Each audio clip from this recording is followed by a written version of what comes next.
त्यांना लाज वाटायला हवी हिला. बघत काय बसलीयस, साफ कर. सगळ्यांना सणाचा आनंद घालवला. एक त्या वस्तीतल्या लोकांना ना कसला सेन्स नसतो, ना वागायचा ना बोलायचा. आपली लायकी काय याचं थोडं तरी भान असलं. एक संधी सोडू नका राणीला बोलायची. किती अपमान करणार तिचा. थोडं सांडलं काय बिघडलं. ही तुमची फॅक्टरी नाही आहे, हे महाडिकांचं घर आहे आणि या घराचे काही नियम आहेत. आणि मुळात चांगल्याच सवयींबद्दल सांगते ना. अशी घाण इथे कोणी करत नाही. तुम्ही आधी तमाशा करणं बंद करा. मी तमाशा करतेय? मी आई इंद्रा एक शब्दही बोलू नकोस हा. यांचे कामगार म्हणून काय काही पाठीशी घालायचं का? मुळात या पोराला आपल्यासोबत बसवायची गरजच काय होती? त्याची लायकी तरी आहे का? आणि काय तुला उगाचच वाटतं? काही माणसं बदलतात. कुत्र्याची शेपटी वाकडी ती वाकडीच. तुम्ही मला बोलताय? या फडतूस पोळीसाठी तुम्ही मला बोलताय? शेवटी हिने आपला डाव साधलाच. हिच्यामुळे तुम्ही मला वाटेल ते बोलायला लागल्यात. खरं तर ना हिलाच घराबाहेर काढायला हवंय. मी काही चुकीचं बोलत नाहीये. ही नसती ना तर हिचा भाऊ इथे आलाच नसता आणि हा सगळा तमाशा झालाच नसता.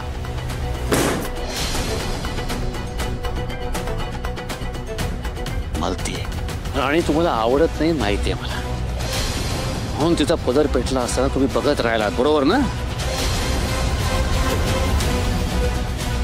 एक गोष्ट लक्षात ठेवा, राणीच्या केसालाही धक्का लागला मी तुम्हालाच दोष देणार. आणि यावेळेला मी थांबणार नाही. तुम्हाला सरळ पोलिसांच्या हवाली करेल.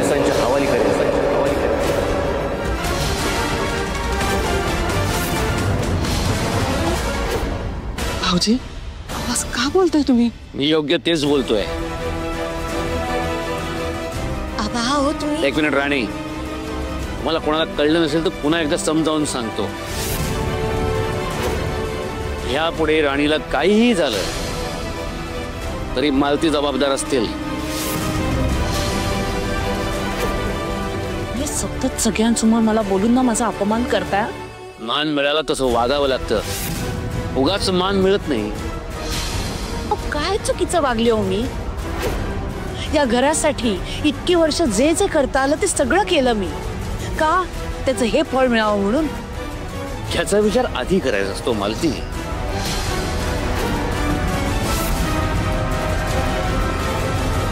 एका क्षणात तुम्ही सगळं धुळीला मिळवलंत. हिच्या पदराला आग लागली हे मी तिला सांगितलं नाही. या एका क्षुल्लक कारणासाठी मला माझा मान गमवावा लागणार आहे का? ज्याला तुम्ही क्षुल्लक म्हणता ना ते राणीच्या जीवावर बेतलं असतं. अहो पण काही झालंय का तिला? नाही ना. समोर धडधाकट उभी आहे तुमच्या ती. तुम्ही तिला कधी व्हायचीच वाट बघत होता. प्लीज आपण तो विषय आता संपवूया ना. तुम्ही आता उगाच मोठेपणाचा आव आणू नकोस. हे सगळं ना खरं तर तुझ्यामुळेच घडतंय. आई राणीने काय केलंय आता याच्यात? आपण नको भांडू, कोणीच कोणाला ब्लेम करणार नाही. बस नाही, बासच झालं आता बासच झालं. आता सगळं ना माझ्या सहनशक्तीच्या पलीकडे जायला लागलंय. ए मला नको नको ते बोलतायत. काय किंमत राहिली माझ्या घरात? आणि आता जिथे मला किंमत नाही ना तिथे मला राहायचंच नाही. मी आता या घरात राहणार नाही.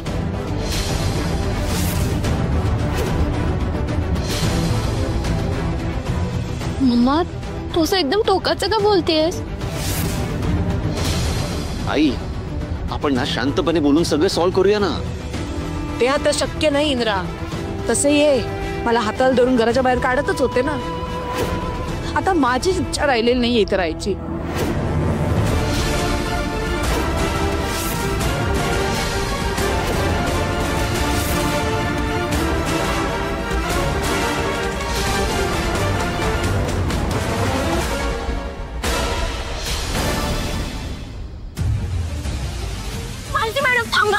मालती मॅडम प्लीज जाऊ नका. मी हात जोडते, प्लीज थांबा. आई प्लीज रागवू नकोस. आबा अहो तुम्ही तरी सांगा ना मम्माला. भाऊजी अहो तुम्ही तरी राग सोडा की आपला माणूस महत्वाचा का राग महत्वाचा सांगा बरं. रोज असा अपमान सहन करण्यापेक्षा ना गेलेलं बरं. मालती मॅडम यापुढे असं काहीच होणार नाही. मी शब्द देते तुम्हाला कोणी काहीच बोलणार नाही. तू शब्द देतेस तू. अगं मुळात तू आहेस ना म्हणून या गोष्टी घडतायत. तुझ्यामुळे फक्त तुझ्यामुळे मला हे सगळे बोलतायत. वर तोंड करून मला सांगतेस तू शब्द देतेस ते.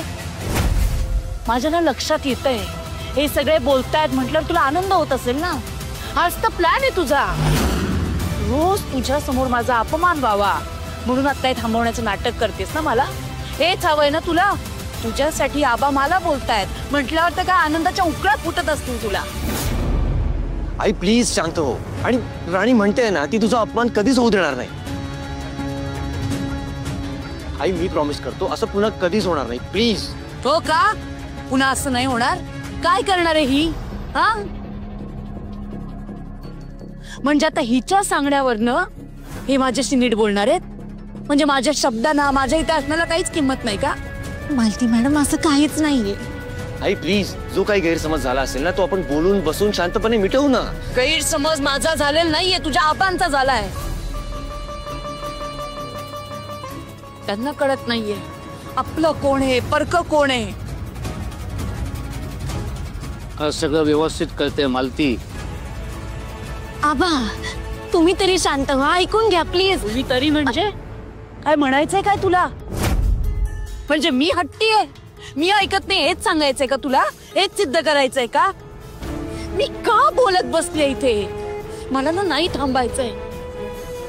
अगं मम्मा राणी फक्त चिको अजिबात कोणाची वकिली करून बोलायचं नाही. मी थांबणार नाही आणि हिच्या सांगण्यावरनं तर नाहीच नाही. आई तू कुठेही जाणार नाहीस माझी शपथ आहे तुला. आम्ही सांगतोय ना तुला मी प्रॉमिस करतोय ना असं पुन्हा कधीच काही होणार नाही.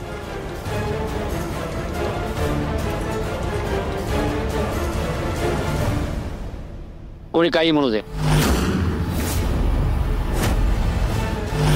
मला यांचं वागणं पटलं नाहीये. आणि आता जे चाललंय ते थांबवायचं असेल तर आबा काहीही झालं तरी तुम्ही आईशी असं नाही वागू शकत. तुम्ही आईला घराच्या बाहेर काढायला निघालात. नाही आबा आमचे आबा असे कधीच नव्हते. हो आबा अहो तुम्ही का ताणताय एवढं. आबा तुम्ही का असं करताय. आईवर का विश्वास नाहीये तुमचा.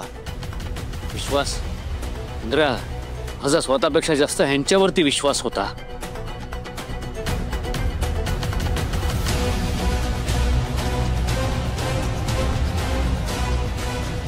मी जे काही पाहिलंय त्यानंतर ह्यांच्यावर विश्वास नाही ठेवू शकत. आबा तुम्ही का पुन्हा पुन्हा तेच बोलताय. सोडा ना तो विषय. मी नाही सोडून देऊ शकत. ठीक आहे इंद्रा तू नको वाद घालू.